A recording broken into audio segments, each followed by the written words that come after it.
తెలంగాణలో కొత్తగా కొలువు తీరిన కాంగ్రెస్ ప్రభుత్వం 6 గ్యారెంటీల అమలుపై దృష్టి సారించింది.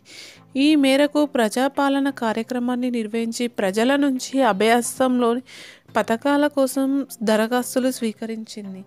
అయితే ప్రభుత్వం ఏర్పడిన 100 రోజుల్లో అన్ని పథకాలు అమలు చేస్తామంటూ ప్రభుత్వ పెద్దలు పలు సందర్భాల్లో చెప్తున్న విషయం తెలిసిందే. ఈ క్రమంలోనే సీతక్క కీలక ప్రకటన చేసింది. లబ్ధిదారులకు అతి త్వరలోనే 500కి గ్యాస్ సిలిండర్తో పాటు 200 యూనిట్ల లోపు ఉచిత విద్యుత్ అందించనున్నట్టు సీతక్క తెలిపారు.